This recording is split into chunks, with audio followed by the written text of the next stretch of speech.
আমরা পানির আয়নিক গুণফল সম্পর্কে পড়বো এখন।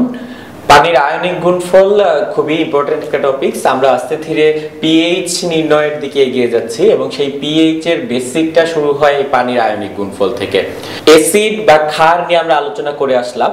অ্যাসিড বলতে আমরা এখন মোটামুটি বুঝে গেছি যে কোনো একটা পদার্থ অ্যাসিড তার মানে হলো তার ভিতর অনেক বেশি হাইড্রোজেন প্লাস জমা আছে এবং যেই হাইড্রোজেন প্লাস সে খুব সহজে ছেড়ে দিতে পারে।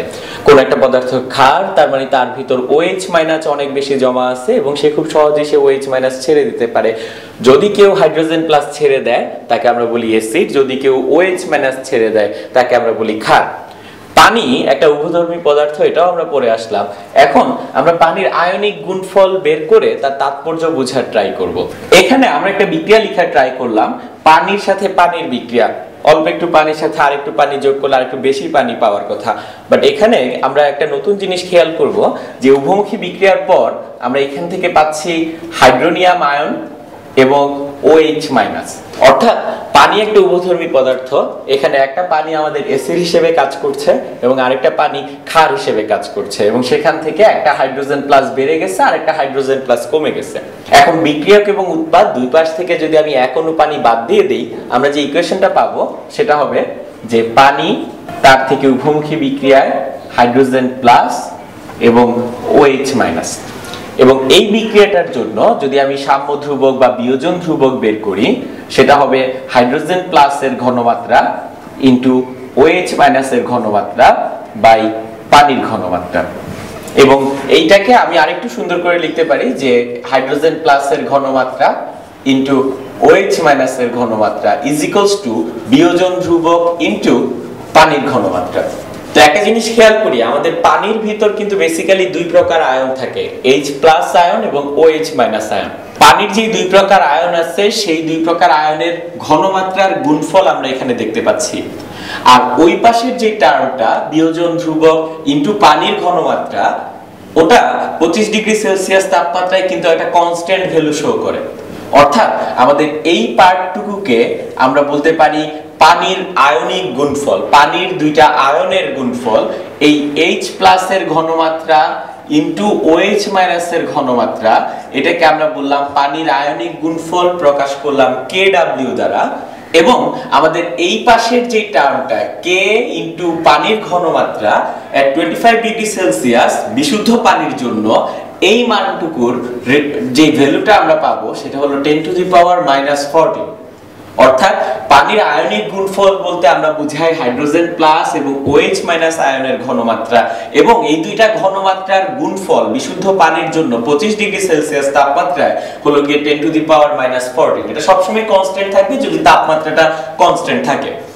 পানির আয়নের গুণফল 10 টু দি পাওয়ার -14। এখন এই যে লাইনটা আমরা বের করলাম H প্লাস এবং OH মাইনাস আয়নের ঘনমাত্রার গুণফল 10 টু দি পাওয়ার -14, এটাকে যে শুধুমাত্র পানির জন্য প্রযোজ্য এমন কিন্তু না। আমরা বারবার বলে আসলাম যে অ্যাসিড মানে হলো হাইড্রোজেন প্লাস, ক্ষার মানে হলো OH মাইনাস। অ্যাসিডের ধর্ম বলতে আমরা বুঝাবো হাইড্রোজেন প্লাস, ক্ষারের ধর্ম বলতে আমরা বুঝাবো OH মাইনাস। আমি যদি বলি যে কাউকে অ্যাসিড দিচ্ছি আমি, তার মানে হলো তার ভিতর আমি কিছু হাইড্রোজেন প্লাস যোগ করতেছি। আমি যদি বলি কাউকে আমি ক্ষার যোগ করতেছি, কোনো কিছুর ভিতরে আমি ক্ষার যোগ করতেছি, তার মানে হলো সেখানে আমি OH মাইনাস যোগ করতেছি। ইভেন আমাদের যে কোনো একদম পারফেক্ট অ্যাসিড বা পারফেক্ট ক্ষার, পুরোটাই অ্যাসিড পুরোটাই ক্ষার, ওইরকম পদার্থ কিন্তু নাও থাকতে পারে। যেমন আমরা বলি যে কেউ একটা ছেলে খুবই ভালো একটা ছেলে, তার মানে এই না যে তার সবকিছুই ভালো, তার অনেকগুলি জিনিস ভালো, তার অল্প কিছু জিনিস খারাপ, বাট ওই খারাপের তুলনায় ভালোর পরিমাণ অনেক বেশি, এজন্য তাকে আমরা বললাম ভালো ছেলে। ঠিক একইভাবে একটা অ্যাসিড, যে কোনো একটা পদার্থ, তার ভিতরে অ্যাসিডের ধর্ম যেরকম আছে ক্ষারের ধর্ম সেরকম ভাবেই আছে। অ্যাসিডের ভিতর অ্যাসিডের যেই ধর্ম হাইড্রোজেন প্লাস তার পরিমাণ বেশি, ক্ষারের ধর্ম OH মাইনাস তার পরিমাণ কম। ঠিক একইভাবে একটা ক্ষারের ভিতর যদি আমরা খেয়াল করি, ক্ষারের ধর্ম অর্থাৎ OH মাইনাস এর পরিমাণ বেশি কিন্তু H প্লাস এর পরিমাণ কম। যারা উভধর্মী পদার্থ, পানি ফর এক্সাম্পল, তাদের ভিতর অ্যাসিডের ধর্ম হাইড্রোজেন প্লাস এর ঘনমাত্রা যতটুকু, ঠিক একইভাবে ক্ষারের ধর্ম OH মাইনাস এর পরিমাণও ঠিক ততটুকুই। অর্থাৎ আমাদের যে কোনো ধরনের পদার্থ, অ্যাসিড হোক, ক্ষার হোক, উভধর্মী পদার্থ হোক, যে কোনো ধরনের পদার্থের ভিতরে আমরা দেখব যে আমাদের হাইড্রোজেন প্লাস এবং OH মাইনাস আছে এবং তাদের ঘনমাত্রার গুণফল 25 ডিগ্রি সেলসিয়াস তাপমাত্রায় সবসময় হবে 10 টু দি পাওয়ার মাইনাস 14। এমন হতে পারে দুইটার ভ্যালু সমান, হাইড্রোজেন প্লাস OH মাইনাস দুইটার ভ্যালু সমান, এমনও হতে পারে হাইড্রোজেন প্লাসের পরিমাণ বেশি, এমন হতে পারে OH মাইনাসের পরিমাণ বেশি। তা পানির আয়নিক গুণফল থেকে আমরা দেখলাম যে হাইড্রোজেন প্লাস এবং OH মাইনাস আয়নের ঘনমাত্রার গুণফল একটা নির্দিষ্ট তাপমাত্রায় 10 টু দি পাওয়ার মাইনাস 14 আসছে। এবং আমরা এটা বললাম যে হাইড্রোজেন প্লাস আয়ন সেটা হলো গিয়ে আমাদের অ্যাসিডের ধর্ম এবং OH মাইনাস আয়ন ওটা হলো গিয়ে আমাদের ক্ষারের ধর্ম, এবং দুটার গুণফল সবসময় 10 টু দি পাওয়ার মাইনাস 14। তো একটা অ্যাসিডের জন্য কি হবে, অ্যাসিডের ভিতর হাইড্রোজেন প্লাস আয়ন যেরকম আছে ঠিক একইভাবে OH মাইনাস আয়নও আছে, কিন্তু অ্যাসিডের জন্য আমরা দেখব যে আমাদের হাইড্রোজেন প্লাস আয়নের ঘনমাত্রা OH মাইনাস আয়নের ঘনমাত্রার চেয়ে বেশি। যেহেতু H প্লাস আয়নের ঘনমাত্রা বেশি তাই সে একটা অ্যাসিড হিসেবে কাজ করছে। ঠিক একইভাবে ক্ষারের জন্য আমরা দেখব হাইড্রোজেন প্লাস আয়নের ঘনমাত্রার চেয়ে OH মাইনাস আয়নের ঘনমাত্রা বেশি। অর্থাৎ আমি এভাবে উদাহরণ দিয়ে দেখাতে পারি, অ্যাসিডের জন্য হাইড্রোজেন প্লাস আয়নের ঘনমাত্রার মান যদি হয় 10 to the power minus 4, OH minus আয়নের ঘনমাত্রার মান for example 10 to the power minus 10। Data থেকে আমি বুঝতে পারি H প্লাস এর মান বেশি, OH মাইনাস এর মান কম, এবং দুইটার গুণফল 10 টু দি পাওয়ার মাইনাস 14। ক্ষারের জন্য ব্যাপারটা উল্টা, ক্ষারের জন্য এমন হতে পারে হাইড্রোজেন প্লাস আয়নের ঘনমাত্রা হলো 10 টু দি পাওয়ার মাইনাস 8 এবং OH মাইনাস এর ঘনমাত্রা হলো 10 টু দি পাওয়ার মাইনাস 6। খেয়াল করি এখানে আমাদের OH মাইনাস এর ঘনমাত্রা বেশি, হাইড্রোজেন প্লাস এর ঘনমাত্রা কম। এখান থেকে আমি বুঝতে পারি আমি যেই জিনিসটা নিয়ে কথা বলছি সেটা হলো একটা ক্ষার, এবং দুটার গুণফল যদি আমি চিন্তা করি that will be 10 to the power minus 14।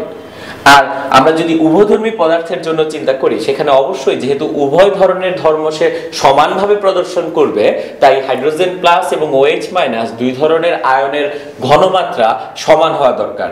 এবং পানির জন্য আমরা দেখব পানি একটা উভধর্মী পদার্থ, বা যে কোনো বাইকার্বনেট, বাইসালফেট, বাইফসফেট উভধর্মী পদার্থের জন্য আমরা দেখব হাইড্রোজেন প্লাস এবং OH মাইনাস আয়নের ঘনমাত্রা সমান হবে এবং তাদের গুণফল হবে 10 টু দি পাওয়ার মাইনাস 14, যেটা কিনা আমাদেরকে এখানে পৌঁছায় যে পানির জন্য হাইড্রোজেন প্লাস আয়নের ঘনমাত্রা হবে 10 টু দি পাওয়ার মাইনাস 7 এবং OH মাইনাস আয়নের ঘনমাত্রাও হবে 10 টু দি পাওয়ার মাইনাস 7। দুইটা সমান এবং দুইটার গুণফল 10 টু দি পাওয়ার মাইনাস 14। তো আমরা খুব সহজেই আমাদের যদি যে কোনো একটা দ্রবণ দেওয়া থাকে এবং তাতে হাইড্রোজেন প্লাস আয়নের ঘনমাত্রা বা OH মাইনাস আয়নের ঘনমাত্রা বলে দেওয়া থাকে, আমরা অন্যটা খুঁজে বের করতে পারবো। হাইড্রোজেন প্লাস একটা দেওয়া থাকলে OH মাইনাস একটা বের করতে পারবো, OH মাইনাস একটা দেওয়া থাকলে হাইড্রোজেন প্লাস একটা বের করতে পারবো, এবং আমি কমেন্ট করতে পারবো আমাদের যে দ্রবণটা দেওয়া সেটা কি একটা অ্যাসিডের দ্রবণ, না ক্ষারের দ্রবণ, নাকি একটা উভধর্মী দ্রবণ। আমরা একটা উদাহরণ দেই, ধরলাম X এর একটা দ্রবণ আমাদেরকে দেওয়া আছে যার ভিতর OH মাইনাস তার ঘনমাত্রা হলো গিয়ে 10 টু দি পাওয়ার মাইনাস 5। তা আমি খুব সহজেই কিন্তু বের করতে পারি H প্লাস এর ঘনমাত্রা কত, কারণ আমরা জানি যে H প্লাস এর ঘনমাত্রা আর OH মাইনাস এর ঘনমাত্রা এই দুটার গুণফল হবে 10 টু দি পাওয়ার মাইনাস 14।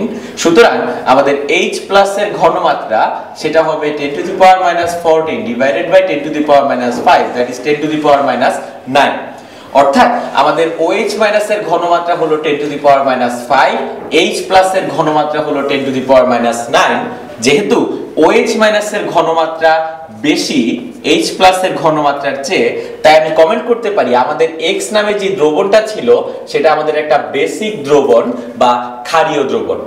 ঠিক একইভাবে আমি যদি ক্যালকুলেশন করে বের করতে পারতাম আমাদের হাইড্রোজেন প্লাস আয়নের ঘনমাত্রা বেশি, OH মাইনাস আয়নের ঘনমাত্রা কম, তখন আমি কমেন্ট করতে পারতাম যে আমাদের দ্রবণটা একটা অ্যাসিডীয় দ্রবণ।